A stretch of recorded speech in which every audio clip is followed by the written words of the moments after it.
Okay, so the food bank, we call it a basics bank because we do more than just food.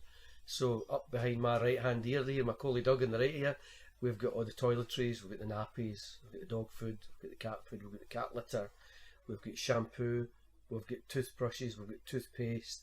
So we don't just give folk a bunch of tins and tell them to get on with it. We try and provide them with what the kind of things they would need to buy if they had the money to buy it themselves, that they would go and choose to buy. So we give folk a wee shopping list. Now we don't guarantee, we don't have caviar on the list, for example. There's no caviar at the basics bank, but we do have a shopping list that covers all your pasta, all your rice, your vegetarian, your meat, your kind of staples like tins of soup, tins of beans, tins of meat. But more than that, it's not just tins. Every week we try to provide folk with fresh vegetables, a bit of fresh fruit, fresh meat of some kind. We even try and get a bit of halal in because we sometimes end up with folk who wouldn't eat non-halal meat. So we're really trying to provide folk with shopping that they would go and buy themselves, rather than just saying, you're poor, here's a bunch of tins, make the best of it. We're trying to give them what looks like a week's shopping rather than just what we can give. You imagine going and buying the shopping for 40 people. When I do the shopping at Lidl's or Aldi's or Morrison's or Tesco, if I come out with having spent less than £100, I've done well. I feel as if I've won a prize. So you imagine feeding 40 people on average every week. That takes a lot of bulk. That takes a lot of food. So my carload of food is the main source of food, and we get that via fair share. We contribute a wee bit financially, but we get hundreds of pounds worth of food for not a lot of money, because that food in the old days would have gone into the ground. So the second source of our food is things like what you guys are doing with football. We get school assemblies for harvest. We get individuals who say, I want to give, say, £5 a month or whatever.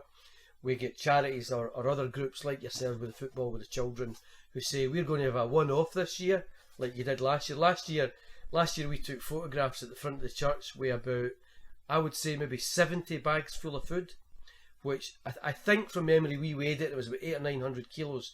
That was a big bonus to us, because we'd specifically asked you, when you said you wanted to do this, we specifically asked you to try and include as many treats as you possibly could.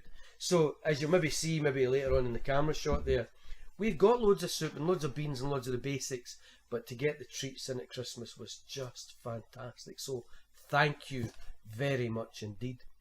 So that gave us the opportunity to fill their bags with what you might call the bog standard week shopping, but it also gives a chance to put in selection packs for the children, chocolates maybe for mum or dad, and wee treats that would allow them to say on Christmas Day, you know what, this has been a good day. So thank you very much for that. All those parents, all those children, thank you very much indeed for doing that, because that made our Christmas for these folks much, much better than it would have been, I can assure you that. In terms of food, I would stick with the treats. So if there's not too much time between the food being bought and it being brought here, I would ask you to consider a nice selection box for a child. Now, again, on average, going back to the average, if we average feeding 40 folk every week, probably a half to 2/3 of them will be children. So, you know, nice cereals, you know, that children would actually enjoy. Long life milk, so that they can have milk all the way through Christmas, even if they haven't got a fridge. A nice cake, you know, maybe a red velvet cake, you know, that folk can say, you know what, it's Christmas, it's special, we're having red velvet cake today, or a nice triple choc or whatever, you know, something nice. Tons of good quality things, you know. So I'm not talking about a Frey Bentos pie that you need to put in the oven for about an hour and 10 minutes and you maybe not have enough electricity to do that. I'm talking about things that could be opened and heated, say, in the microwave. So a really nice quality pudding, perhaps, that can be stuck in the microwave and 2 minutes later, very cheap to heat and very, very tasty to eat, you know. So, you know, things that are, you know, if you were going to buy yourself a really nice tin of coffee, you wouldn't buy perhaps Morrison's own brand for Christmas. Certainly for Christmas you'd probably buy a decent brand of coffee. So a nice sized jar of coffee that can go in with a Christmas hamper.